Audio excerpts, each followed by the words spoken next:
Olá, queridos irmãos. Esta semana queremos continuar meditando sobre Jesus.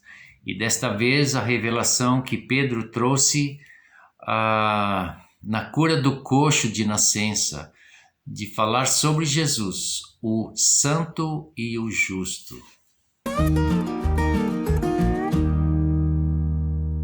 O texto indicado para a nossa meditação é Atos 3, 11 a 21. Mas eu sugiro que leiam todo o capítulo pela riqueza que tem e pela compreensão dessa revelação de Jesus. Pedro vai ao templo junto com João para a oração e encontra esse coxo de nascença à porta de Formosa. E então, ele fitando, esperando receber alguma coisa, Pedro diz: "Não possuo prata nem ouro, mas o que tenho, isso lhe dou. Em nome de Jesus Cristo Nazareno, levante-se e ande."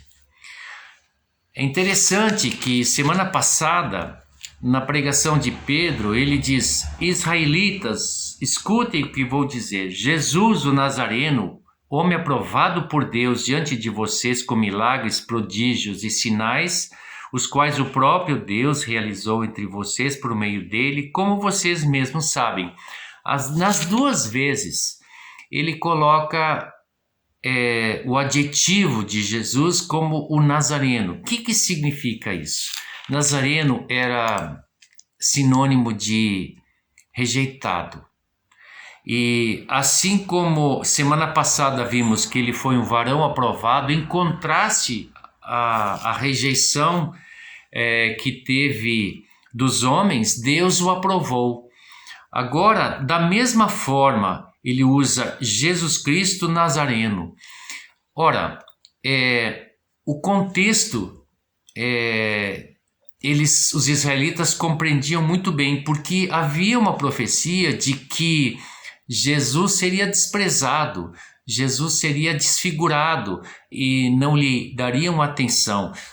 Provavelmente, quando Pedro então diz que o Deus de Abraão, versículo 13, o Deus de Abraão, o Deus de Isaque, o Deus de Jacó, o Deus dos nossos pais, glorificou o seu servo Jesus, a quem vocês traíram e negaram diante de Pilatos, quando este já havia decidido soltá-lo. Vocês negaram o santo e o justo e pediram que fosse solto um assassino. Provavelmente, quando faz referência ao servo Jesus, deve ter feito a referência no capítulo 52 de Isaías, que diz: "Eis que o meu servo procederá com prudência, e será exaltado e elevado, e será muito sublime." Aqui nós queremos primeiramente dizer que Jesus é um homem que foi aprovado por Deus, por ser o santo e o justo. É interessante, porque Pedro diz que Deus glorificou o seu servo Jesus. Que tem isso a ver dentro desse contexto? É porque, na verdade, quando Jesus se torna um servo que cumpre todo o propósito de Deus, sendo o Cordeiro de Deus sacrificado, e ele então é aprovado, é porque Deus o glorificou, porque reconhece que aquele que é santo, aquele que é justo, ele é glorificado.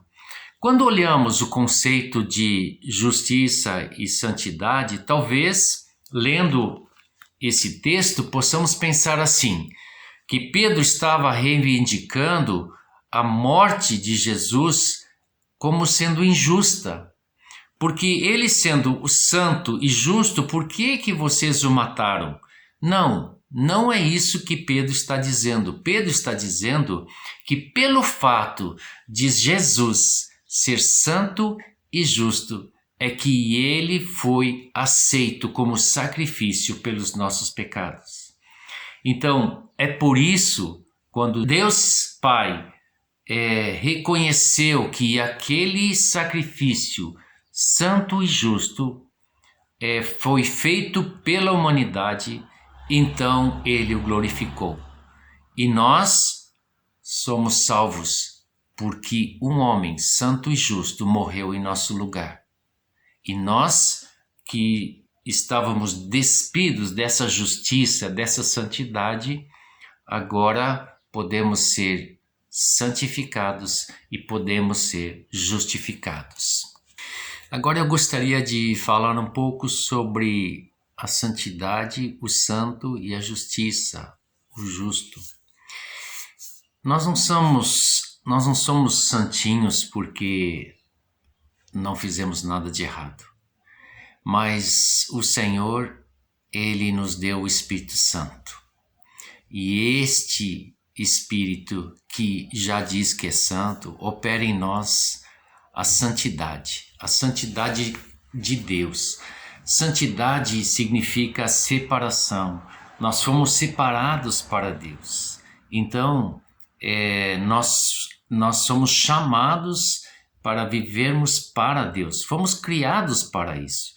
Então, no momento em que essa santidade opera em nós através do seu Espírito, nós somos separados para Deus e podemos então viver esta vida santa, essa vida separada, obedecendo ao Senhor Jesus.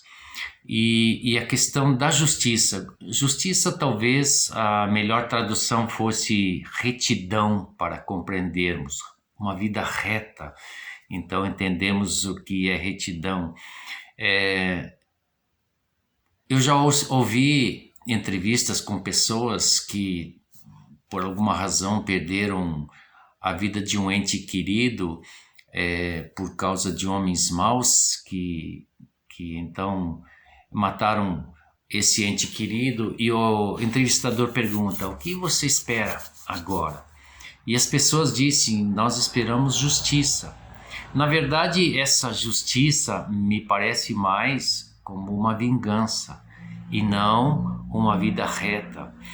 A justiça de Deus ela é a verdade, é uma retidão que não se desvia dessa verdade, é algo que sempre anda em linha reta, em retidão. Então, nós somos justificados não porque temos uma vida reta, mas porque fomos justificados.